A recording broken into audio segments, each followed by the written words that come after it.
Welcome to another episode of Otaku Don. Just Charles is in the building, back from his hiatus. With a revengeance.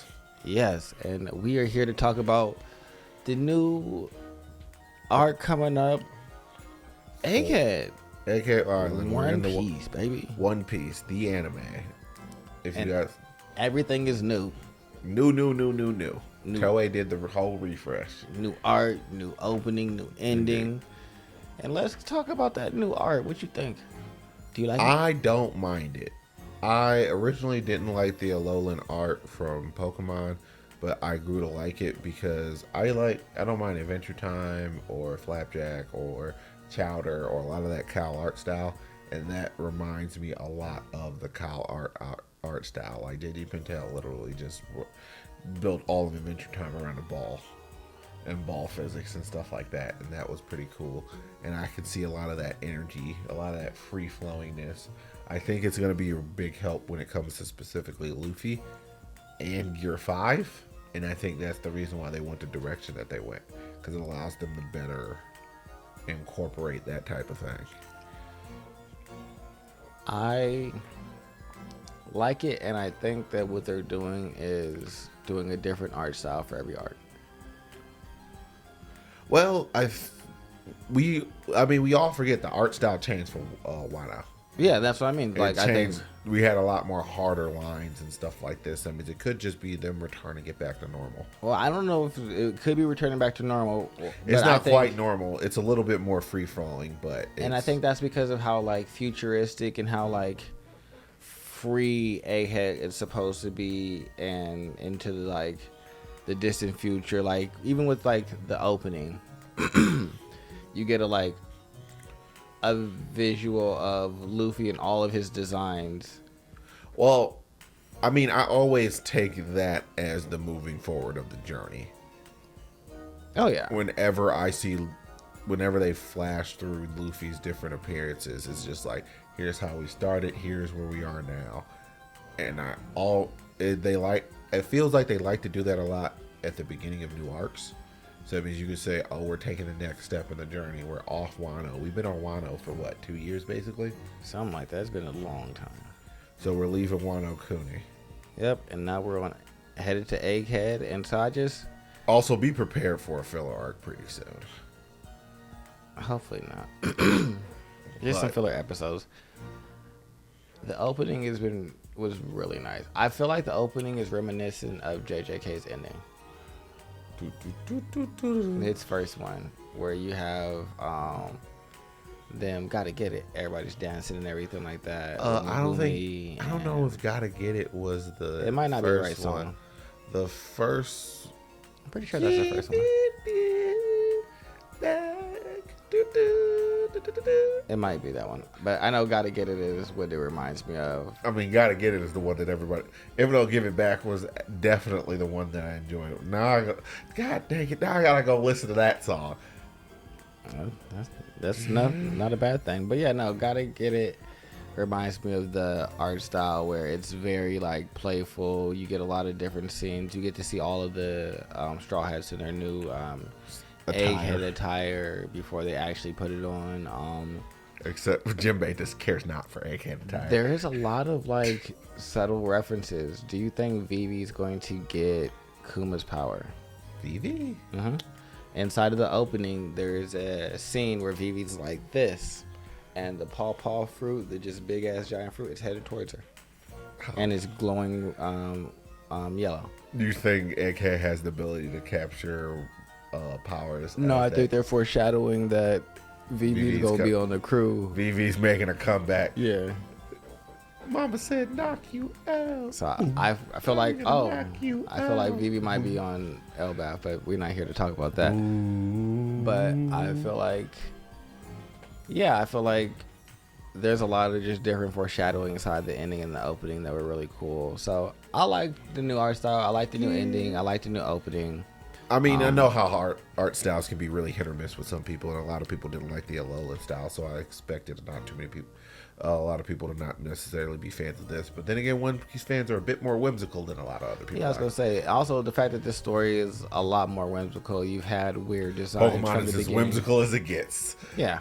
But they still didn't like the Alolan art style for a lot of people. Well, see, I don't feel like Pokemon ever leaned into its whimsicalness. It was just like, we are this world and this is what it is forever. Where Pokemon. in One Piece, you've had like the Bone dude that makes panty jokes. You have Frankie, whose whole body is completely transformed. Brooke's not joking. He's really asking every single time. I know.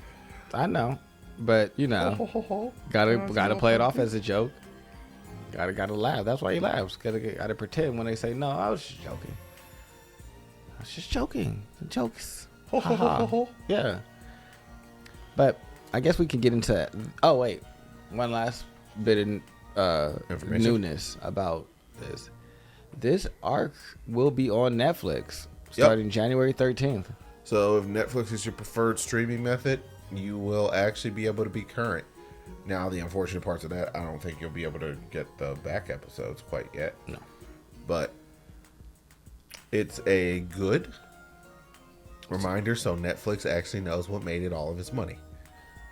I feel like it's interesting watching Netflix lean into the pre-made content by other people, because that's what probably makes them the more money as opposed to... Well, shit, they're redoing it. They're doing the One Piece... remake, so it's just interesting seeing them dive into the One Piece world. Like, I think the relative success of the, like, even though a lot of people aren't particularly fans of the anime live action trend, like, One Piece there's a lot of press from the anime live action trend.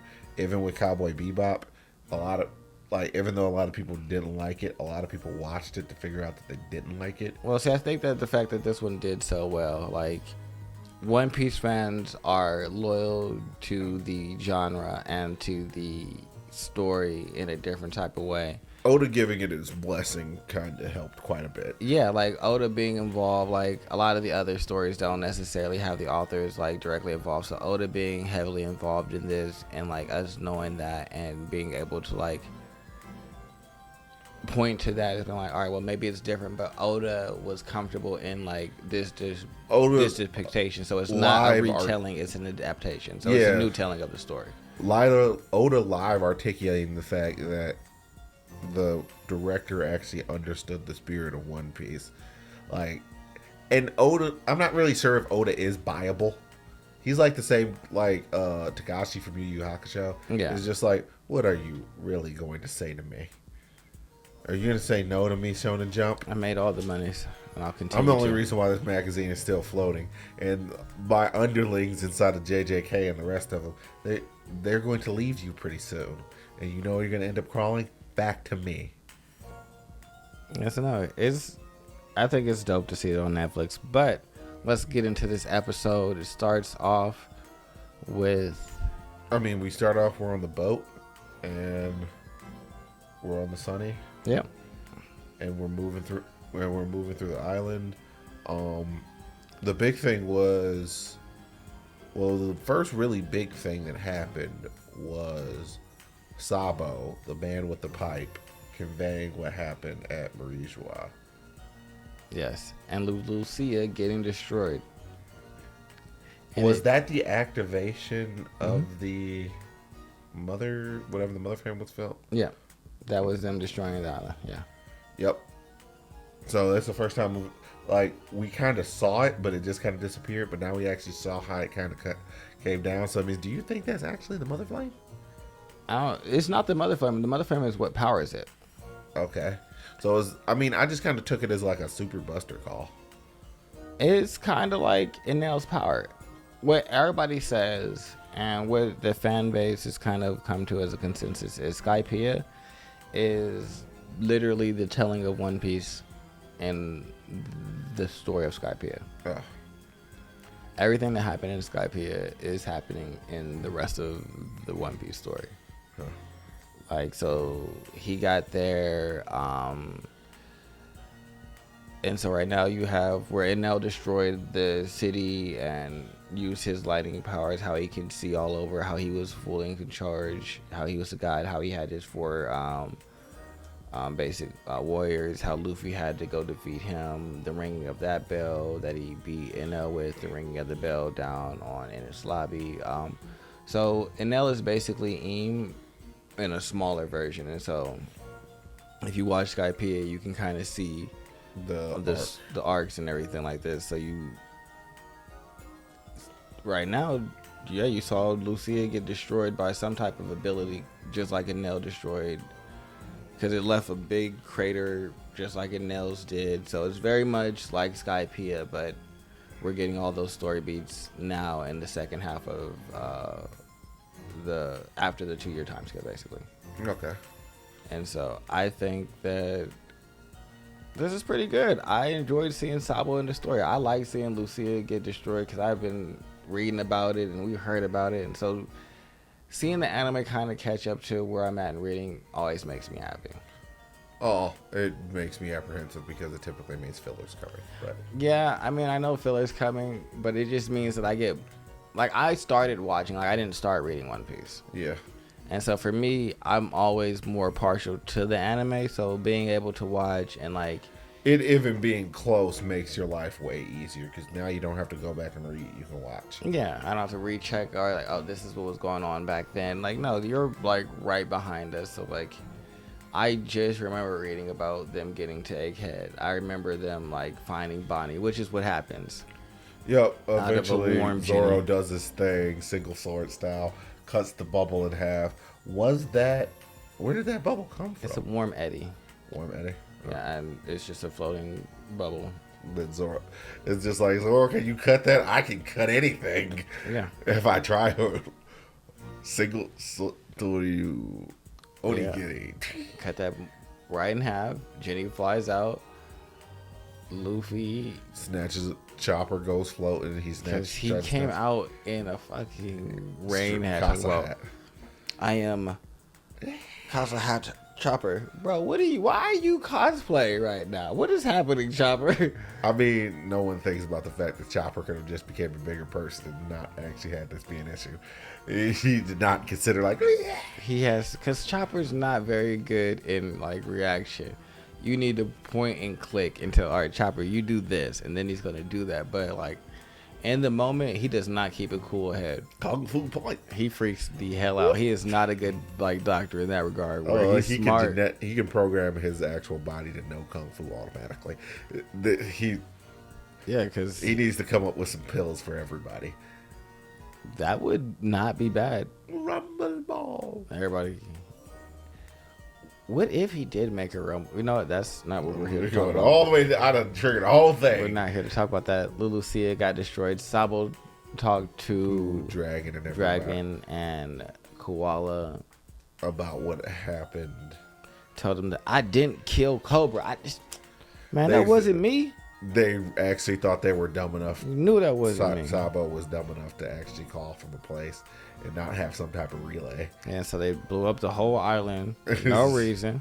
That, you know what? Every time I think about that, like going back, I watched Skypiea. Yep. Watching Enel destroy the town he destroyed didn't feel as violent as watching Eam destroy this. But now I'm going back like, damn, Enel killed a whole bunch of just random people. Enel's not a good person. I know he isn't, but it just because it was like all contained in Sky Island, Skypiea. It's not as... It doesn't feel like it's a whole world where this dude just erased a whole island off of the map where it's like, but it's ostensibly the exact same. Y'all did the same thing. Niggas were over there hammering their roofs and shit, trying to fix things, and then you just eradicated it. They don't exist no more. And then somebody else, and then they still get told that Eam exists. It's just like, God dang it, there was a relay on there.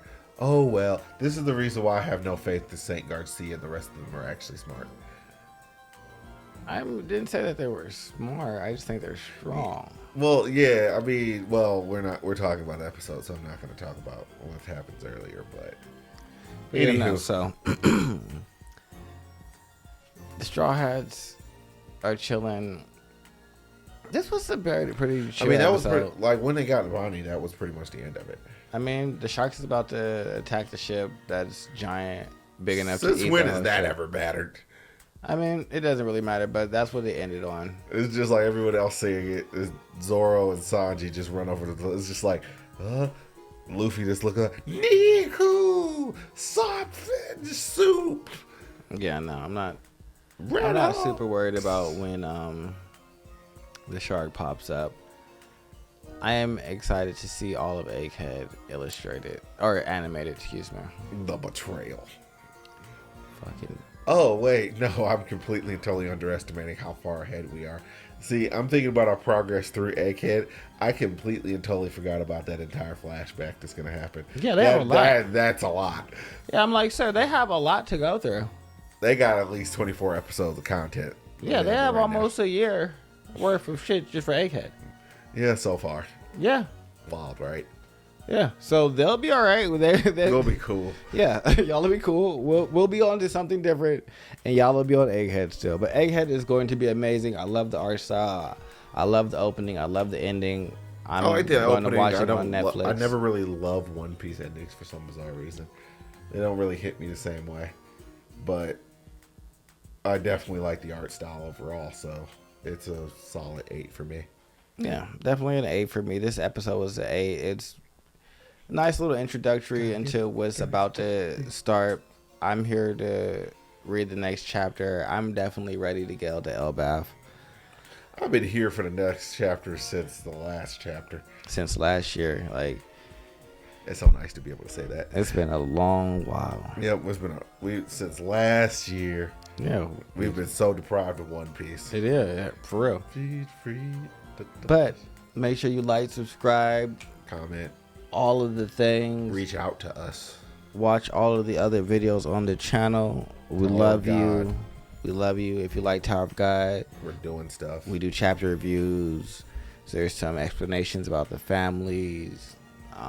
If you like solo leveling, we will be doing I'm probably gonna, episode reviews for that every week. I'm So going to expect start doing those. some live commentary as I catch up on Tower of God. So that means I can speak about like how I feel about what's actually happening around me and what's going on. Yeah, because he's I'm much further behind. farther than me. Yeah. I'm actually restarting the whole series from the workshop, so we'll see how we feel. I'm going to reread the workshop, but I'm not going to restart from there. I'm going to stay where I'm at, too. I'm just going to reread that in like a week.